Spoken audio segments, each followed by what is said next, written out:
Boa noite, alunos de pesquisa operacional. Voltamos à nossa terceira aula dessa semana e nessa nós vamos colocar então um exemplo numérico do problema das P medianas no GUSEC, ok? Muito bem. Então, para resumir o que a gente tinha falado até agora, é o seguinte: a gente estava falando do problema de localização de facilidades, a gente viu que a gente tem uma variável de decisão y para determinar se um determinado local vai ou não receber uma certa facilidade. Eu tenho uma outra variável x e j que vai receber o valor 1 se aquele local onde tem uma facilidade vai atender um certo cliente, tá certo? E, finalmente, ao fazer esse atendimento com essa ligação, com essa conexão, eu vou pagar um custo C e J que eu quero minimizar.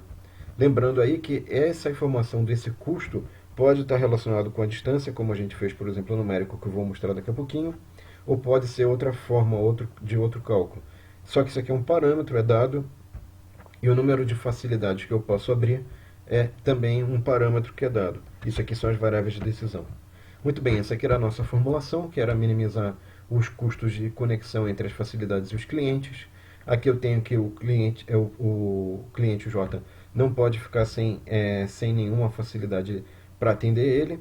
Aqui eu só posso fazer a ligação do cliente J à facilidade I se a facilidade I foi aberta. E aqui eu tenho um certo número limite de facilidades I que eu posso abrir. Essa aqui é a variável y que diz se um determinado local ou não vai ter uma facilidade para atender os clientes, tá? Então aqui a gente já tem o GUSEC e a gente percebe que tem um parâmetro m que vai me dar um número de facilidades, n vai me dar um número de clientes, né? E o parâmetro p é o número de facilidades que eu posso abrir. Todos eles são inteiros, tá? Eles vão servir para a gente construir o conjunto I de facilidades, que vai de 1 até m, com uma indexação de 1 até m, um conjunto J de facilidades, com indexação que vai de 1 até n, e o parâmetro D, que seria associado ao custo, aqui eu coloquei a distância. Tá? Repara que está trocado a indexação, né? O que seria de se esperar I e J. Mas por que eu inverti isso aqui? Por que eu coloquei primeiro o cliente e depois a facilidade? Vocês vão ver que na hora de eu colocar as informações, ficou mais fácil de eu inverter essa indexação. Primeiro o índice na linha o cliente e na coluna a facilidade. Isso aqui basicamente, eu estou descrevendo o arquivo TXT onde vão ser colocados os valores do relatório sobre o problema que eu rodei, né? E aqui a gente já tem então a parte do modelo matemático. O que eu tenho aqui? A declaração de variáveis x e j, né? E y de i, tá certo? Muito bem. O que mais que eu tenho? Detalhe, né? Aquela indexação, se o cliente J é alocado na facilidade I e que essa facilidade I é aberta. Tá? As duas variáveis são binárias. Aqui eu tenho a função objetivo. Detalhe, aqui era C e J, só que eu estou colocando diretamente a distância. Cuidado que aqui eu estou usando a indexação de JI, por aquela questão que eu já havia comentado, que é mais fácil na hora de inserir os dados, colocar na ordem trocada aqui, a indexação, tá? Pelo menos para D. Aqui eu já tenho para cada J, né? Então para cada cliente J eu vou ter uma soma de facilidades I, de modo que pelo menos uma facilidade I vai ter que ser aberta para atender esse cliente J.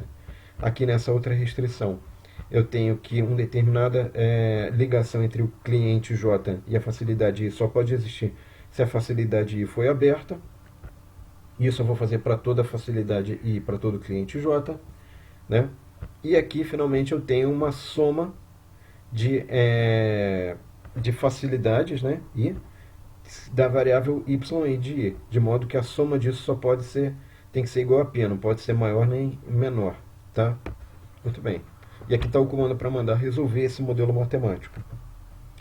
Depois o que eu tenho aqui? Aqui eu tenho um relatório. Nesse relatório aqui eu fiz uma escolha de modo a ficar mais fácil de visualizar a resposta.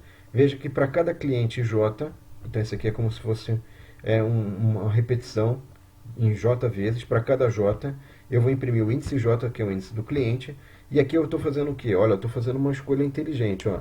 Eu estou pegando a soma de quem? De I vezes X de J. Veja que isso aqui só pode ser 0 ou 1, e se, por exemplo, eu conectei o cliente J na facilidade I, isso aqui vai ser 1. Só que o que é importante?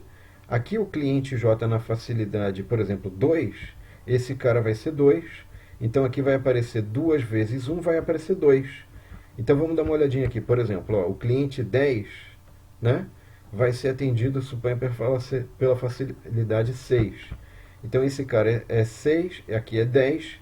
Só que o que é interessante, veja o seguinte, como só esse valor aqui foi 1, na hora que eu multiplicar esse cara daqui por i, que é o índice 6, isso aqui vezes 6 vai dar 6. Então vai aparecer 1 vezes 6, vai aparecer aqui o cliente 10 é atendido pela facilidade 6, tá? Muito bem. O que mais que eu tenho de informação? Aqui eu tenho finalmente os dados, olha. Então aqui eu tenho o número de locais que eu posso abrir, porque eu posso ter facilidades instaladas para atender meus clientes.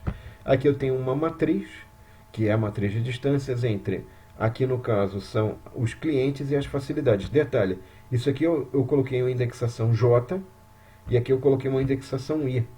Por isso que lá atrás eu declarei D com J e I, porque eu estou colocando na linha os clientes e na coluna as facilidades, que está sendo puxada daquela tabela que a gente puxou da planilha, tá?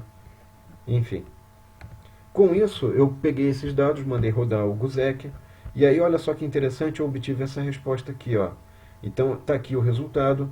Veja que o cliente 1 está na facilidade 5, o cliente 1 na facilidade 5, o cliente 2, 3, 4, tudo na facilidade 1, ó, 2, 3, 4 na facilidade 1, os clientes 5, 6 na facilidade 3, 5, 6 na facilidade 3, 7, 8, 9 na facilidade 4, 7, 8, 9 na facilidade 4, e finalmente aqui eu tenho 10, 11, 10, 11 e 13 na facilidade 6, e complementando aqui, ó, na facilidade 12 e 14, eu tenho eles ligados na facilidade 5, como 1 também está. Tá? Muito bem. Então, pessoal, era esse modelo que eu queria apresentar para vocês, com esse exemplo numérico no GUSEC. Eu espero que vocês tenham gostado, e no próximo vídeo a gente vai explorar variações dos modelos de localização. Obrigado e até a próxima aula. Tchau.